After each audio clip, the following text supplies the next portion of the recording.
교회 앞에 자신의 아픔을 오픈하고 그리고 함께 기도하는 분들이 약 40여 분이 넘습니다.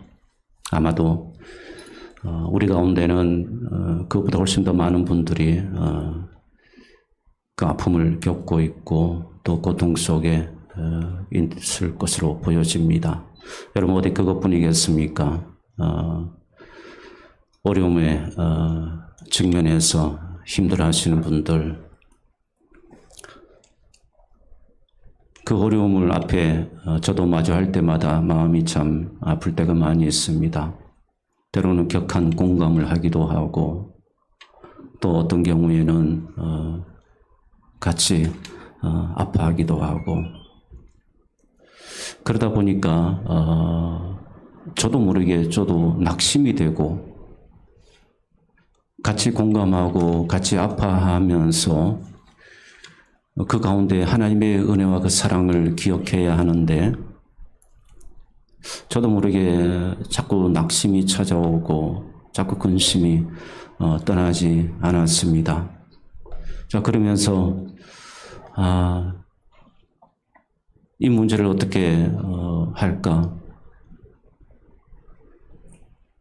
저 개인의 문제이기보다는 실제로 삶 가운데 힘들어하시는 분들에게 뭔가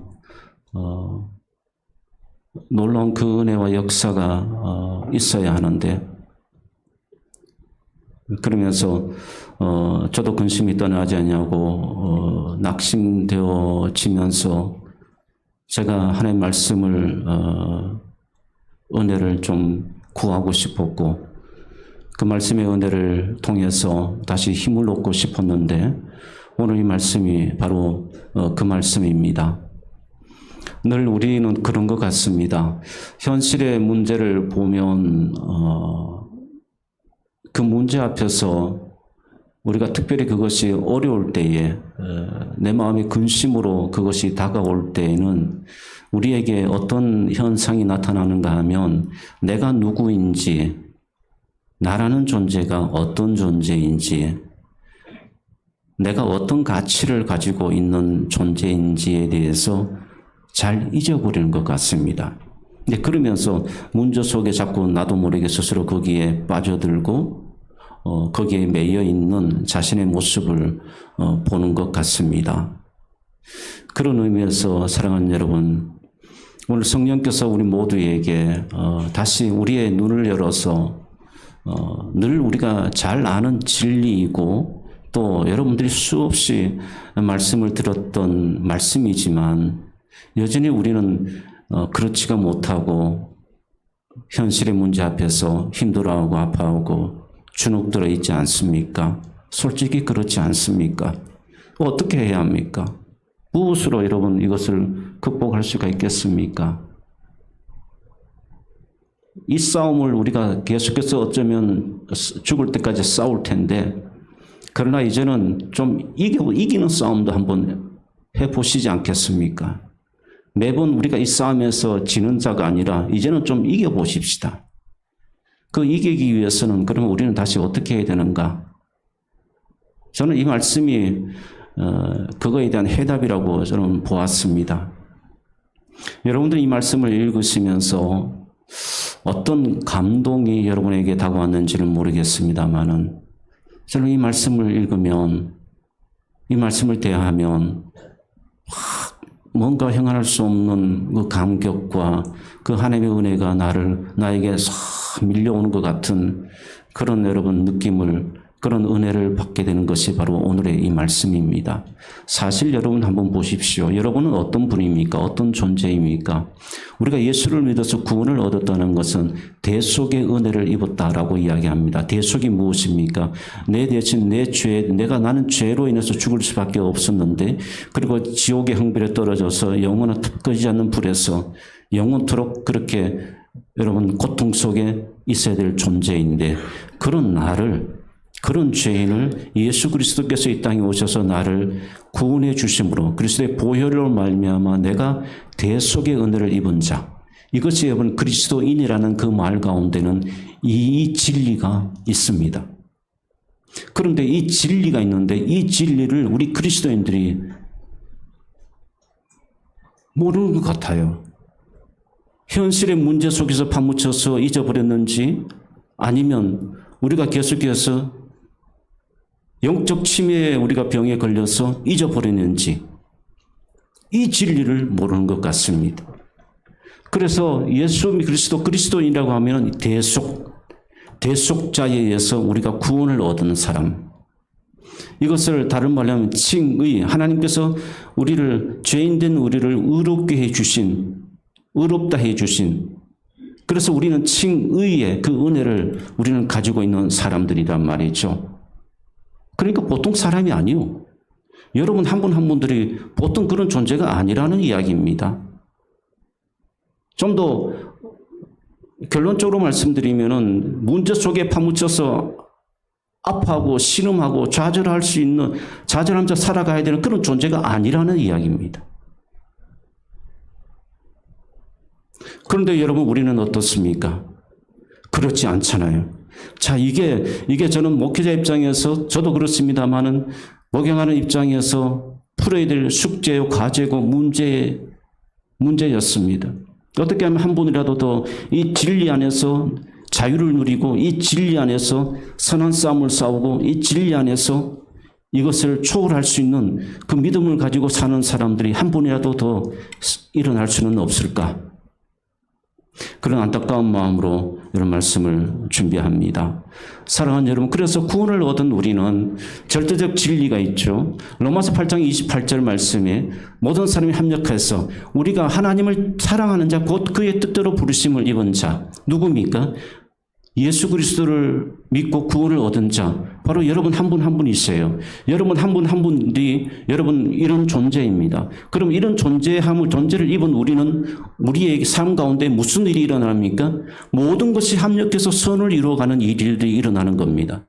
그런데 모든 것이 합력해서 선을 이루어가는 일들이 일어나지만 우리는 자꾸는 부분적으로만 받아들이려고 하고 형통함에 대해서는 그 말씀이 맞아. 그런데 내가 아프고 힘들고 내가 고난이 나에게 닥치고 어려울 때는 이 말씀이 좀 틀린 것 같아 라고 그렇게 듀얼리즘, 이중적 여러분 사고를 가지고 우리가 인식을 해버리게 되는 겁니다.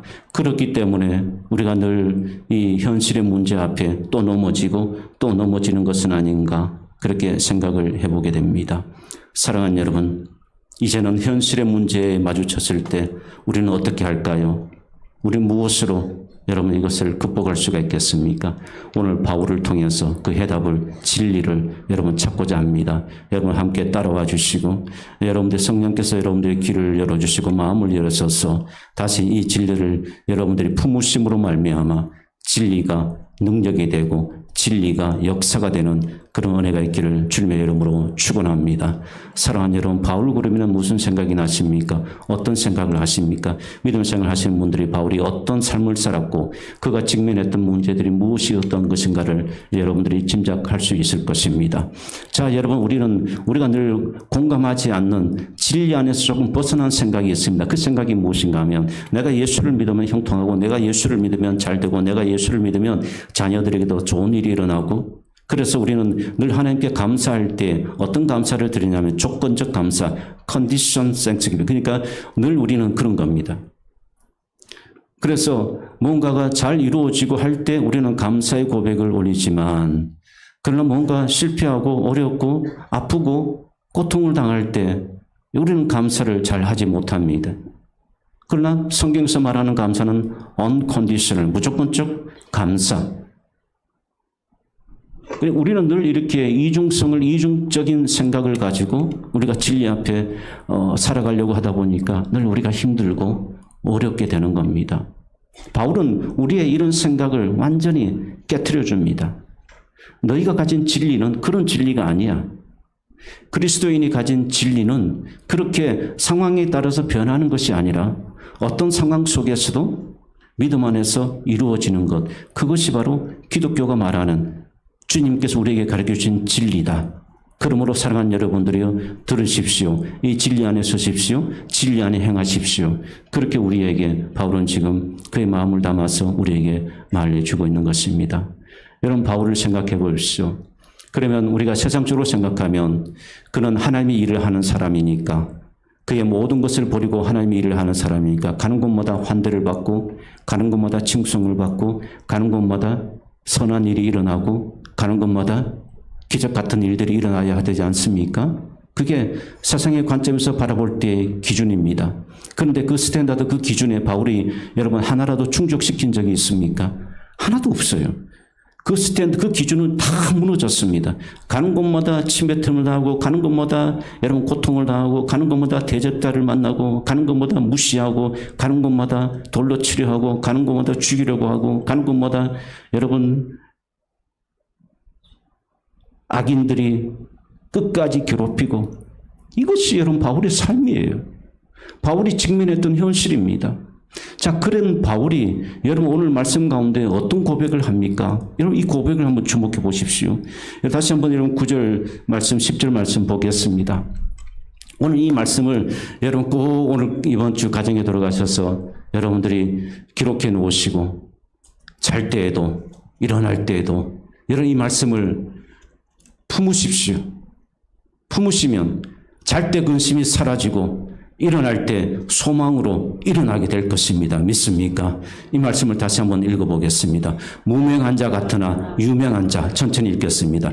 죽은 자 같으나 보라 우리가 살아있고, 전부 대조적으로 지금 이야기를 하고 있습니다. 무명한데 유명하다. 죽었는데 살아있다. 징계를 받는 자 같으나 죽임을 당하지 아니하고.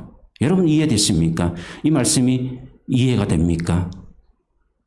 이거는 여러분 우리의 지식으로는 이해할 수 없는 말씀입니다. 믿음으로만 이 말씀이 이해될 수밖에 없습니다. 그 다음 10절 말씀 보겠습니다. 오늘 이 말씀을 좀 나누고 싶은데, 근심하는 자 같으나 항상 기뻐하고, 가난한 자 같으나 많은 사람을 부유하게 하고, 아무것도 없는 자 같으나 모든 것을 가진 자로다. 할렐루야.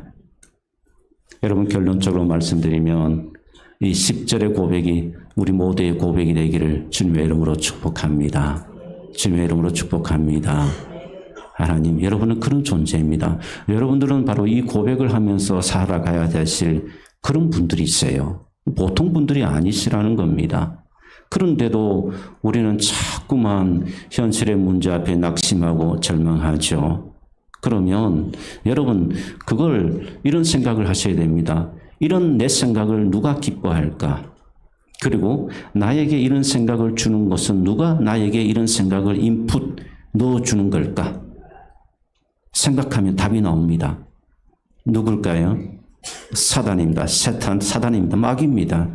마귀가 계속해서 여러분들이 그런 생각을 집어넣어주고 여러분들의 존재, 여러분 자신에 대한 가치를 잊어버리게 만들고, 그리고 여러분들 하여금 계속해서 세상의 일로 근심하고 염려하다가 그렇게 살도록 만들게 하는 것이, 그것이 바로 여러분 사단입니다.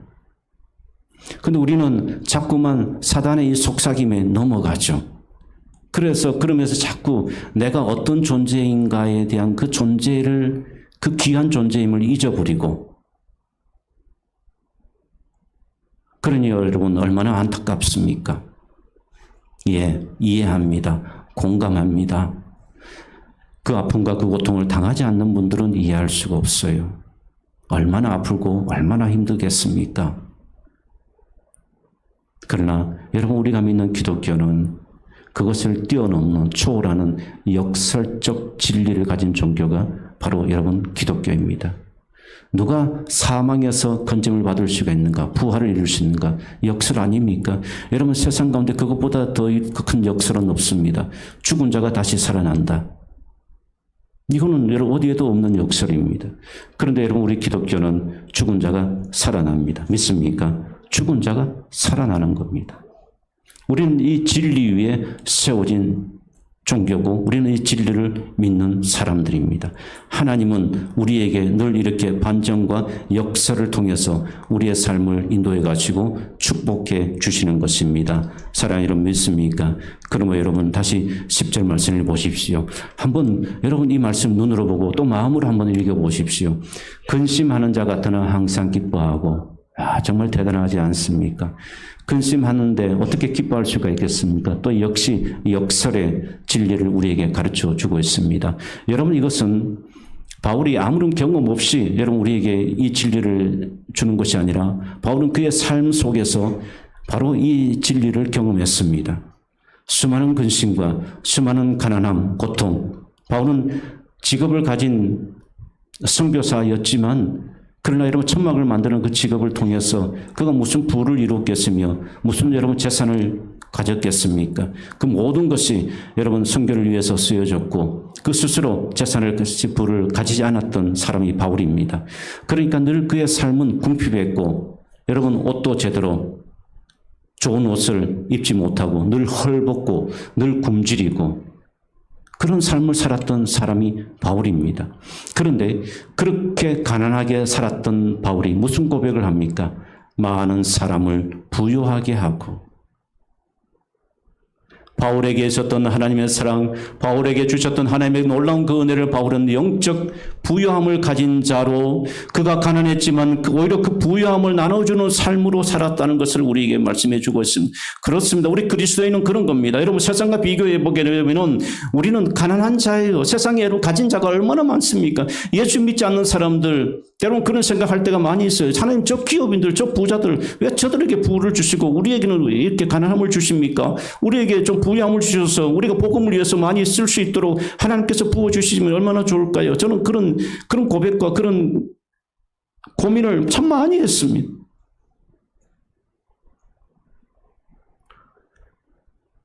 신학을 공부할 때부터 품었던 여러분 질문이었고 고뇌였습니다. 왜 하나님이 동성애를 창성하는 자들에게 동성애를 가진 창성하는 자들에게 왜 저들의 기업이 하나님 잘 되게 하셔서 그 돈이 동성애를 축제에 흘러들어가게 만들고 하나님께서 왜 그렇게 하십니까? 왜 하나님 믿음으로 의롭게 사는 자들에게 하나님께서 부를 주시지 아니하고 왜 하나님 재물을 주시지 않습니까?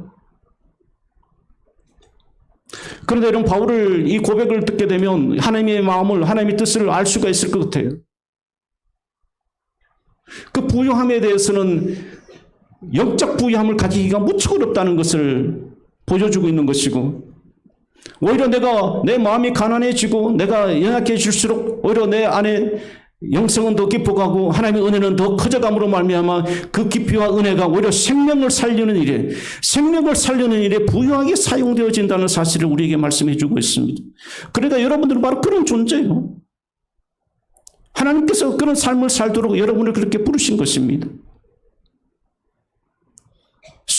수많은 재산을 가진 예수 믿지 않는 사람들, 세상의 사람들보다 우리에 비교해보면 우리는 형편없이 가난하지만 그러나 우리는 그들이 가지지 않는 놀라운 영적 부유함을 우리는 가진 자로서 우리는 오히려 그들에게 그 부유함을 나눠주는 놀라운 축복을 가진 자라는 사실을 우리에게 바울은 말해주고 있습니다. 그래서 아무것도 가진 자 없는 자 같으나 모든 것을 가진 자로다. 이것이 바로 그리스도인입니다. 믿습니까? 이것이 바로 하나님의 자녀들입니다. 여러분 제발 믿으시기를 바랍니다. 여러분 그런 존재입니다. 그런 존재예요. 그래도 여러분 근심이 찾아오고 자꾸 낙심이 되십니까? 여러분 말씀 앞에 붙으시고 말씀을 여러분들이 씹으십시오. 말씀을 먹으십시오. 그리고 그 말씀을 여러분들이 믿음으로 받아들이십시오. 그러면 이 비밀을 여러분들이 깨닫게 되는 순간부터 여러분이 붙들고 있는 어둠은 떠나가게 될 줄 믿습니다. 우리는 그런 삶을 살게 되기를 주님의 이름으로 축복합니다. 사랑하는 여러분, 사실 이 말씀 속에 담겨진 배경은 무엇인가 하면 여러분 대적자들과 사단이 계속해서 바울을 흔들려고 했습니다. 바울을 흔들면 되는 거거든요. 바울이 꼬꾸라뜨리면 되는 겁니다. 그래서 바울은 대적자들과 사단은 계속해서 바울의 마음을 흔들게 만들고 또 고통을 주면서 이렇게 속삭이는 거죠. 야, 너 현실을 봐. 너 하나님께 헌신했지? 그런데 너 현실을 봐. 너 가는 곳마다 무슨 일이 일어나지? 너 계속 핍박받고 있지? 계속 어려움을 당하지? 너 가난하고 너 궁핍하고 배고프고 너 고통스럽지? 사단은 계속해서 이런 바울에게 그렇게 속삭이는 겁니다. 너 고난을 봐. 너 하나님의 은혜를 입었다고 말할 수 있겠어? 여러분 세상 사람들이 우리를 보고 뭐라고 얘기하는 줄 아십니까? 너희들이 믿는 하나님, 너 하나님의 은혜를 너희들이 믿는 하나님, 그 하나님부터 너희들이 은혜를 받은 거 있어? 증거를 보여줘. 너 믿음 생활해도 너 교회 다니도 너 형편 없네. 나 교회 안 다니도 난 너보다 더 부자야. 나 교회 안 다니도 난 너보다 더 잘 살아. 너 교회 다니면서 왜 힘들고 교회 다니는데도 왜 너 어렵고 교회 다니는데도 왜 너 병을 얻고 그렇게 고통스러워? 여러분 사단은 계속해서 우리를 하여금 이렇게 여러분 그리스도인들이 우리에게 이렇게 속삭이는 거예요. 그 속삭이는 이유가 무엇이겠습니까? 너 현실을 봐. 너 현실을 보라고. 너 현실을 직시해. 너 그렇게 살아서는 안 돼. 너 그렇게 사니까 자꾸 병도 오고 너 예수를 믿는다고 해도 너 삶에 질병이 찾아오잖아. 너 고통이 찾아오잖아. 너 외로움이 찾아오잖아. 너 계속해서 어려운 현실이 찾아오는데 제발 너 현실을 바라보고 살아. 여러분 사단은 우리에게 그렇게 이야기한다고요.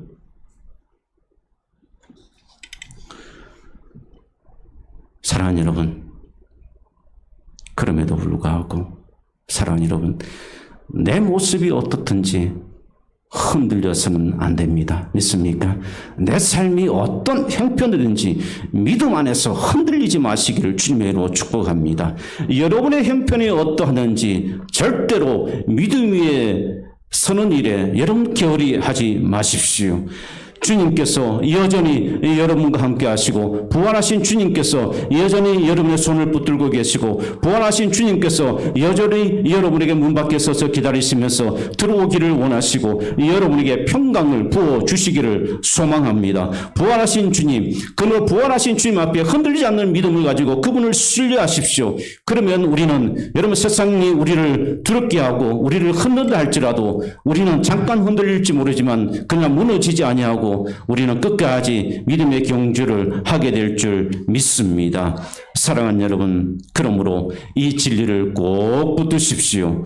그리고 이 진리 가운데, 이 말씀 가운데 여러분 역설적 진리를 우리에게 말씀해 주고 있는데 그 앞에 부분들을 보게 되면 하나의 진리를 또 하나 알게 됩니다. 그게 뭔가 하면 하나님의 자녀로 살아가는 사람들, 하나님의 뜻을 구하며 살아가는 사람들, 믿음으로 어떻게든 살아보려고 노력하는 사람들, 어떻게든 십자가를 붙들고 나아가려고 하는 사람들, 어떻게든 예수님께서 말씀하신 그 말씀 앞에 서려고 간절히 사모하는 사람들, 그 사람들에게 고난이 많다는 것입니다. 그 사람들에게 고난이 아픔이 있다는 것입니다. 그 사람들에게 고통이 많다는 것입니다. 그렇다면 여러분, 우리의 확신과 대답은 무엇인가 하면 우리는 이 현실을 이기는 존재, 이겨야 한다는 것입니다. 견뎌야 한다는 것입니다.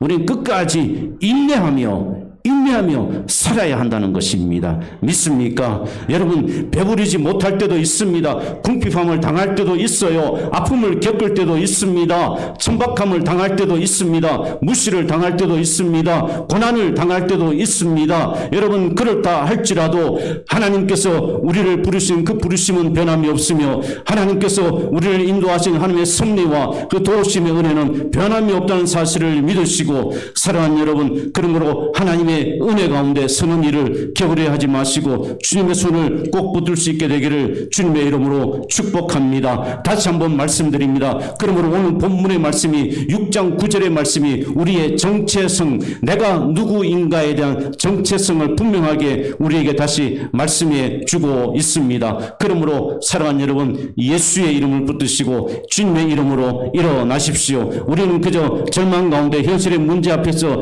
그저 꾸역꾸역 그리고 겨우 그렇게 목숨 부지하면서 살 그런 존재가 아니에요. 우리는 그저 목숨 부지하기 위해서 그렇게 사는 존재가 아니라는 것입니다. 믿습니까?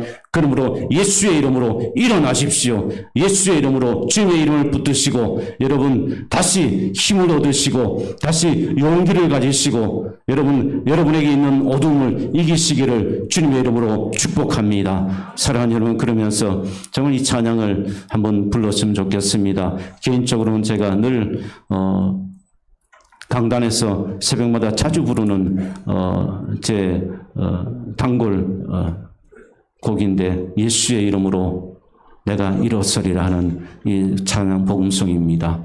우리 찬양을 한번 불러보면서 부를 때 성령께서 여러분의 마음을 위로해 주시고 여러분의 손을 잡아 주셔서 여러분 주님의 주신 능력으로 다시 회복하시고 지금 현재 여러분 아픔의 그 현장에서 다시 주님 주시는 위로를 얻으시고 힘을 얻고 여러분 회복하시기를 주님의 이름으로 소망합니다. 우리 찬양 한번 부르겠습니다.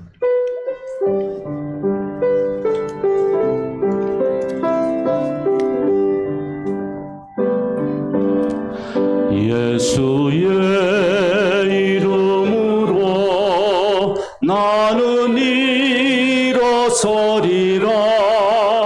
주가 주신 능력으로 나는 일어서리라. 원수가 날 향해 와도 쓰러지지 않으리. 주가 주신 능력으로 주가 주신 능력으로 주가 주신 능력으로 일어서리. 사랑하는 여러분, 우리는 그냥 그런 존재가 아닙니다. 그냥 이 세상에서 굴러다니는 존재, 그냥 이 세상에서 쓸모없이 그냥 흐르는 대로 바람이 부는 대로 이리저리 그렇게 다니면서 인생을 허비해야 되는 그런 존재가 아닙니다. 우리는 이 세상에서 무명한 자 같지만 우리는 유명한 자입니다. 믿습니까? 우리는 이 세상에서 가난한 자 같지만 그러나 우리는 그 부유함을 나눠주는 그런 부자임을 믿으시기를 바랍니다. 하나님께서 우리를 그렇게 세우셨어요. 그러므로 우리의 존재는 그냥 그런 존재가 아닙니다. 아, 내가 대단한 존재이구나. 아, 내가 정말 나는 대단한 존재이구나. 여러분, 제발 세상 때문에 세상의 것으로 여러분의 존재에 대해서 여러분 스스로가 여러분 존재를 여러분 부인하지 마십시오. 부인하지 마십시오. 우리는 하나님 안에서 세움을 입은 존재요. 우리는 하나님 안에서 새사람을 입은 존재요. 우리는 하나님 안에서 하늘의 시민권을 가지고 살아가는 그런 존재란 말입니다. 그러므로 여러분 위축되지 마십시오. 세상의 일 때문에 위축되지 마십시오. 설령 죽음이 그림자가 나에게 다가온다 할지라도 절대로 위축되지 마십시오. 우리에게는 부활의 생명이 있습니다. 부활의 능력이 우리에게 있습니다. 그러므로 하나님 끝까지 하나님은 여러분을 사용하실 것이고 하나님 끝까지 여러분의 존재 그 자체를 기뻐하시고 하나님께서 여러분을 긍휼히 여겨주시고 축복하여 주실 줄 믿습니다. 이사야 60장 1절 말씀에 이렇게 말씀합니다. 일어나라 빛을 발하라. 일어나라 빛을 발하라. 내 빛이 이르렀고 하나님의 영광이 내 위에 임하였느니라. 기도하겠습니다.